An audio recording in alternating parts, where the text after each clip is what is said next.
네, 10월 15일 화요일 아침 이슈 레이더 시작하겠습니다. 신인규 기자, 안녕하세요. 안녕하십니까? 네, 자, 여러분들이 관심 있어 할 만한 투자 키워드 4개 오늘도 가져왔습니다. 원유 수요, 기준금리, 신한지주, KTNG 순서대로 보겠습니다.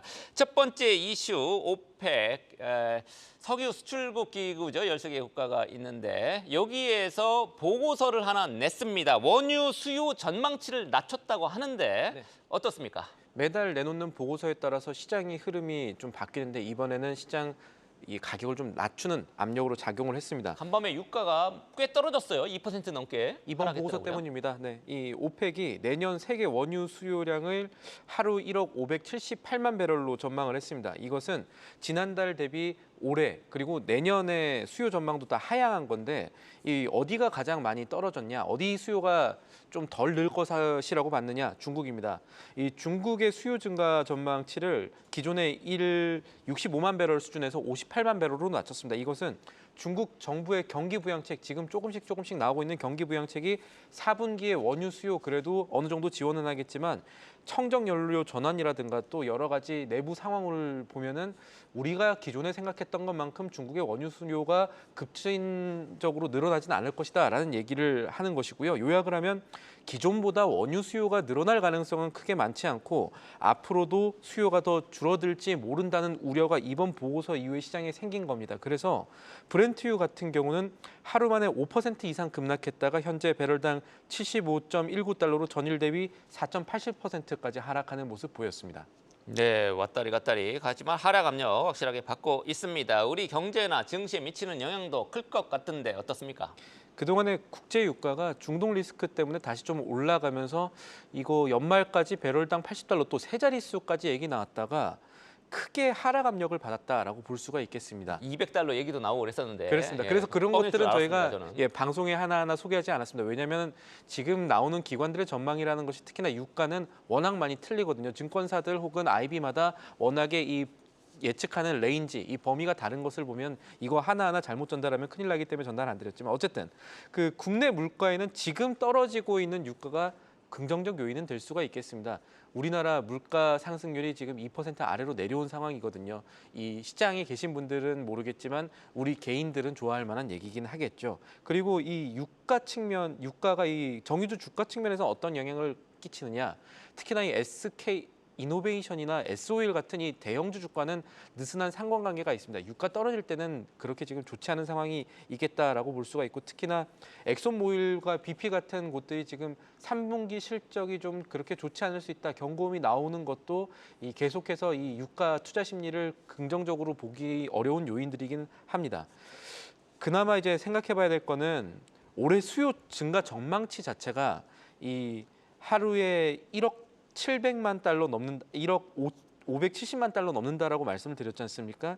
이게 사실은 이 최근에 나오는 흐름이 역사적 평균보다는 좀 높은 수준입니다. 그래서 관련해서 산유국들이 어쨌든 수요 같은 경우를 어떻게 관리할 것이냐 본다면 앞으로 예정된 이 오펙이 12월 감산 해제 계획, 그러니까 증산이라고 볼 수 있는 이 계획이 다시 한번 미뤄질 수 있나, 이 보고서들 이후에 이런 것들도 살펴볼 수가 있겠습니다. 네, 미뤄지지 않았으면 좋겠네요. 유가가 조금 떨어지는 게 우리 경제에는 도움이 될 것 같습니다. 정유주에는 살짝 마이너스일 수 있겠습니다만.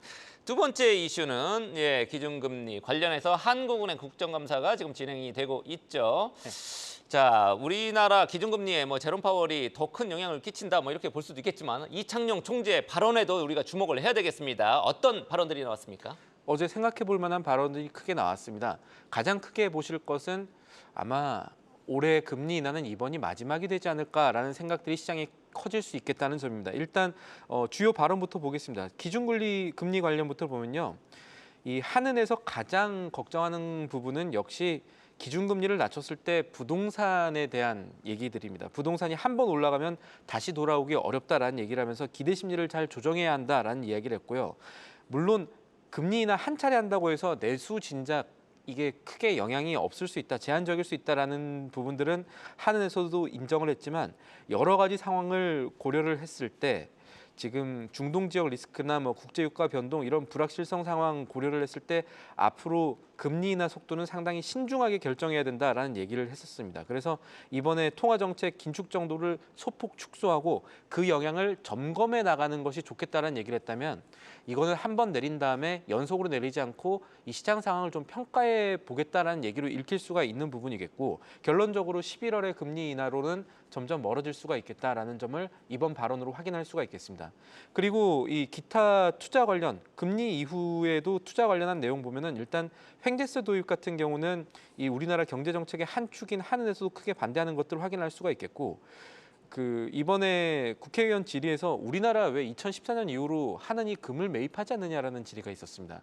그런데 물론 지금 금값이 계속해서 상승할 가능성이 높다라고 하지만 한은에서는 금을 사면은 수익성은 높아질 수 있겠지만 그래도 위험도 있다라고 강조했습니다. 이것은 금이 약간 이 위험이 얼마나 크겠습니까만. 이 위험이라는 것은 단순하게 금값이 더 떨어진다는 위험이 아니고요.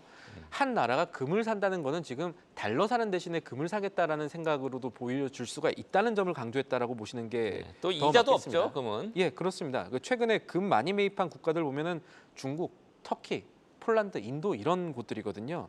이런 곳들은 미국과 갈등이 좀 많은 곳들입니다. 그래서 달러보다는 금을 보유하자라는 의도가 있기 때문에 이런 부분들을 고려해야 했을 때 우리가 지금 금 메인 여풍에 이 한은이 편승해야 하느냐 이런 것들은 어느 정도 선을 그었다라고 볼 수가 있겠습니다. 네, 지금 사기에는 조금 늦었다는 생각도 좀 들고요. 살려면 조금 빨리 샀어야죠. 기준금리 인하가 내수 진작에는 조금 제한적인 영향을 끼칠 것 같다. 이렇게 이창현 총재 발언도 있었지만 금융은행들이 대출금리를 낮춰야지 내수 진작도 되고 할 텐데 오히려 높이고 있어서 그것도 조금 역풍이 불 것 같습니다. 자, 세 번째 이슈는 신한투자증권 지금 여의도에 가장 큰 화두라고 표현하기는 좀 그렇고 하여튼 화제 중에 하나입니다. 1,000억 넘게 손실을 봤다는데 이거는 어떤 내용입니까? 유동성 공급자가 유동성 공급자의 의무를 하지 않고 다른 일을 하다가 사고가 났다 이렇게 보면 되겠는데 사건입니다. 이거 사태고요. 유동성 공급자라는 거는 금융시장의 거래량을 증가시키는 영향입니다. ETF 같은 것들은 하나 종목 하나가 이 거래가 잘 안 되는 경우들이 있기 때문에 유동성 공급자라는 것을 지정해서 거래가 부진한 종목들한테 적절한 매수 호가, 매도 호가 제시해서 종목 가격 안정화를 기여하는 그런 역할인데 이번에 이 신한투자증권에서 이것을 담당하는 유동성 공급자 부서에서 선물 거래를 하면서 1,300억 운용 손실을 냈습니다. 유동성 공급자의 임무를 다하지 않고 돈을 조금 더 벌려고 우리가 흔히 얘기하는 프랍 트레이딩 하다가 지금 손실이 많이 난 것 같습니다. 8월 달에 코스피 지수가 한꺼번에 급락한 적이 있었죠. 8월 5일에 저희가 검은 월요일, 검은 화요일을 얘기했었는데 이때 손실을 본 것 같고요. 네, 선물 옵션이 항상 문제죠. 배수가 워낙 크기 때문에. 예, 선물 거래를 한다는 것 자체가 잘못된 것은 아닌데 LP가 프랍 트레이딩을 선물 거래를 잘못했다가 이렇게 손실을 받고 거기다가 이게 왜 지금 터졌느냐? 원래는 바로바로 얘기를 했었어야 되는데 이 수합 거래를 했다가 손실봤다라는 식으로 그러니까 이 업무상 일어난 잘못되지 않은 일이다라고 얘기를 했다가 나중에 발견된 이런 게 오히려 더 큰 겁니다. 그래서 지금 쉽게 말하면 유동성 공급자는 시장의 엔진 오일 같은 것인데 이 엔진 오일이 가솔린 주유구에 들어가서 사고가 났다 이렇게 볼 수가 있겠습니다. 이거 잘못하면 엔진이 멈출 수도 있는 그런 일들이거든요. 그래서 이런 일들이 일어나면 특히나 이 유동성 공급자들은 공매도도 하지 않습니까? 이 개인 투자자들에 대한 시장 불신을 조금 더 키울 수 있는 일들이 이번에 벌어졌다라고 볼 수 있겠습니다. 네, 공매도 관련해서 신한투자증권이 사실 그동안에 조금 욕을 먹긴 했는데 이번에 터지면서 더 세게 이런 질책을 받게 됐습니다. 손실 규모가 무려 1,300억에 달한다 이렇게 나와 있습니다. 신한투자증권은 상장사는 아닙니다만 그 위로 올라가면 신한금융지주가 있겠죠. 신한지주가 있습니다. 예, 지금 리스크가 좀 클 것 같네요.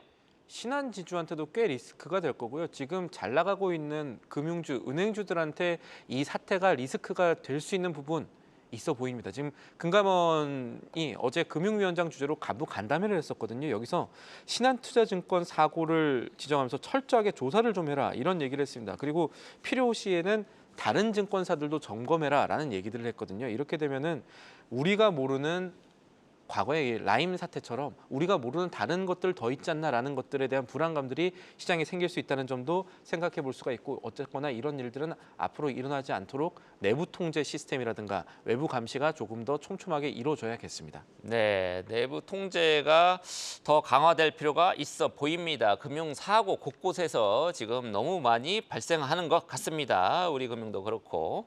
자, 마지막 이슈는 한국담배인상공사였죠. KTNG 얘기입니다. 요것 중에 KTNG가 갖고 있는 사업 부분이 여러 개 있습니다만 담배도 팔고 인삼도 파니까 약간 좀 이상하긴 하죠. 인삼 쪽을 우리가 사겠다라고 하는 행동주의 펀드가 나타났고 지금 공방이 진행되고 있다면서요? 예, 공방이 진행되고 있는데 한국경제신문 단독이었죠. 이 인수위항서 발송할 수 있을 것이다라고 얘기 나온 지 하루 만에 이 행동주의 펀드 이 플래시캐피탈에서 KTNG 인삼공사 지분 100% 인수하겠다 이렇게 제안을 했었습니다. 이거는 2조 원 가까이 1조 9천억 원에 인수하겠다는 제안서를 발송했었었는데 자 이제 그래서 어제 5% 가까이 인삼공사 이 KTNG 주가가 올랐는데 이 장후에 이 KTNG가 이번에는 아마 매각이 어려울 것이다 이런 점을 다시 한번 선을 그었습니다.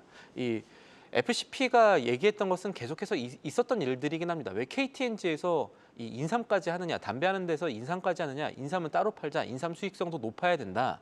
이렇게 얘기를 하면서 행동주의 펀드들의 공격이 있었었는데 KTNG 같은 경우는 지금 FCP가 논의 없이 일방적으로 인수 제안을 한 것이고 그걸 공개한 거는 일종의 언론 플레이다 이렇게 얘기를 하면서 인삼공사라는 게 회사의 3대 핵심이다라는 얘기를 했습니다. 그러니까 매각을 할 수 없겠다는 얘기죠. 그래서 그동안에 이 인수 M&A 문제로 M&A 이슈로 지금 떠올랐던 이 KTNG의 주가가 빠르게 되돌림을 겪을 가능성 이거 역시 배제할 수가 없겠습니다. 알겠습니다. 한 담배인상공사 KTNG 어제는 피인수 인삼공사 부문의 피인수 제안이 들어오면서 장중에 5% 급등했습니다만 시간에서는 지금 우리 신 기자 얘기하듯이 팔 생각 전혀 없다. 그러면서 시간에서는 하락세로 전환했다.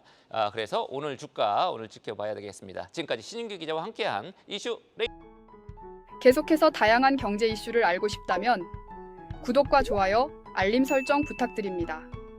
AI 캐스터 권미정이었습니다.